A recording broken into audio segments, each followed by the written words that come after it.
Beyond the Check is a documentary series about worker-owned and operated restaurants.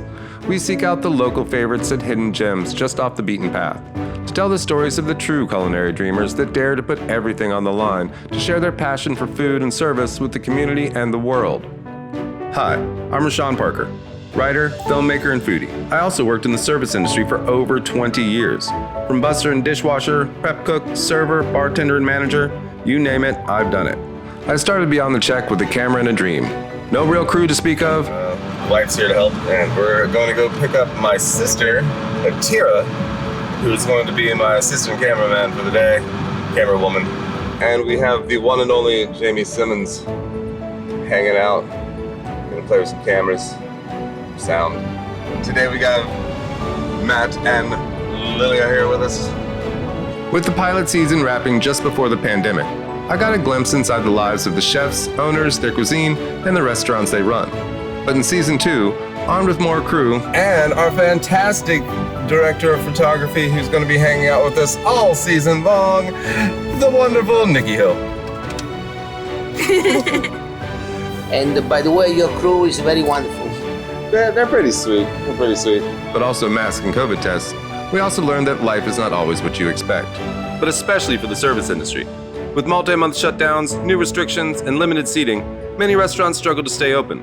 But those that made it did so by pivoting to carryout, online ordering, curbside pickup and dining, and of course the support of their local community, whose loyalty to the chefs, owners, and cuisine of their towns is a tribute to the sense of camaraderie we shared even during times of social separation. I wanted to explore the uplifting side of the service industry by meeting super talented chef owners. Oh my God, boys! What's up? Hey, how we doing? John, Oscar, Stacy. Hey, what's up, guys? Good to see you. What's going on? Paige. What's up, man? Amanda. Chef Pepe. How are you? Good. How are you? This is my lovely wife, Jordan. Aw, thank you. Find out about their lives. Hello, good evening. My name is Giuseppe Gialone. Everybody knows me as Pepe. I was born and raised in Italy, in Napoli, and I've been cooking for my entire life. I love to cook, I love to get people together, and I love to have a good time. Well, Andrew and I have known each other for 20 years. We're actually both classically trained musicians, and we've played in the orchestra, and I hang out at the Lone Wolf a lot. The history of the restaurant. My parents started this restaurant back in November of 1989. 30 years later, we're still here. So we started it actually in May of 2013. My brother, Scott Miller, owned Ogeechee River Coffee Company in both Statesboro and then in Savannah. He sadly passed away. And it always chokes me up, but when he passed away, I wanted to keep doing what he loved. Even though I'm a school teacher and work for the school system, but it was just something that I felt very passionate about. And learning how their entrepreneurial spirit. What people don't understand about a restaurant, it really is a business. And passion for the culinary arts. You're not just tasting a piece of meat or a piece of fish, you're tasting like a person's soul pretty much. I did a lot of art in my day, and it's like, food's the medium. Food's the medium. Led them to fulfilling their dreams of owning and running their own restaurants. Yeah, I was 1 year deep into engineering, and I was like, I don't think this is for me. So I told my parents, I was like, what I really want to do is cooking. And it became a restaurant. We did just wholesale. For the cold brew, we were using a certified kitchen. We finally ended up getting this place, which has been a godsend. And this one has always wanted to have a restaurant. So September of 2016, voila. And just the menu's grown since then because we started real small. I learned to make my own food. And then, with time I was making food for people. And then, I got at the age of 13, 14, and I was like, I'm pretty good at what I do. Maybe that's how I'm gonna try to make a living. We opened this restaurant, and I was a little scared because when we opened, I had all the money tied in this building.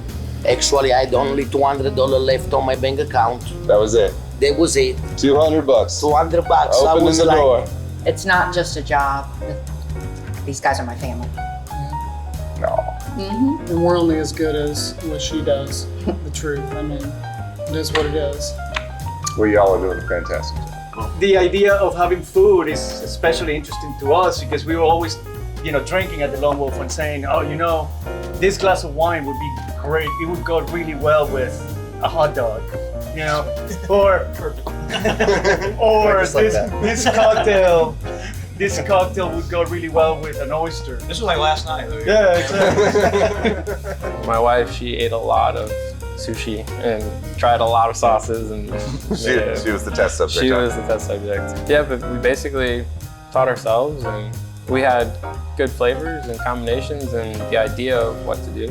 We just ran with it. And it worked. It transformed into what it is today. Yeah. So we had planned on doing, a soft open, but I ran down to the city, paid my dues, and we were open. Go. Yes. And of course, cook up and try some of the best dishes they have to offer. We're gonna do the taquitos. I'm gonna show you how to make some keto tortillas and how we do it here. We'll do our ahi tuna nachos. Ahi tuna nachos. The main course, and I hope you brought a big appetite, is lamb shank. Vegan ramen.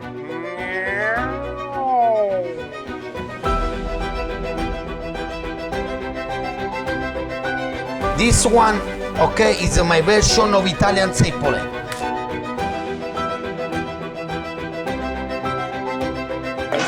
Go. Mm-hmm. All right, 1, 2, 3, go.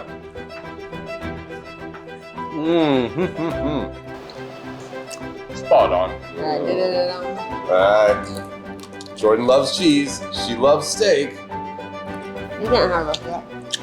I can? I can't. This is really good. This is really good. All right, tuna nachos. Cheers, cheers. We'll also take a ride with the most important part of any business, the employees, who make it all work. I am here with Sebastian Cruz. Hello. Hi, Sebastian. Alan has practically militarized me. And He's made you a man. He has inspired me to do great things. All right, I got Courtney. What's up, Courtney? Hello. How are you? I'm great.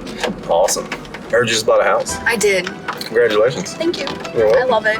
Right, see? Even service industry people, you too can own houses. I got Ryan Scamenti here. Ryan, what do you do at Sizzle? I help bus tables, and I'm also a server there. And I'm actually at their sister location. I bartend there as well. Oh man, you're all over the place. I like to be, absolutely. Ryan, you are lifting my spirits the second. That's what I'm here to do, my friend. That's what I'm here to do. Lifting my spirits, gonna have some spirits.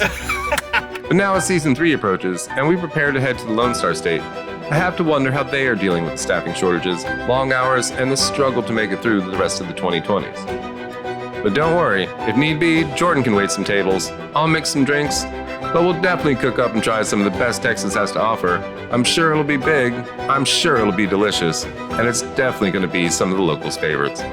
So join us on our culinary adventure as we go beyond the check. Worker Owner Edition. Bye,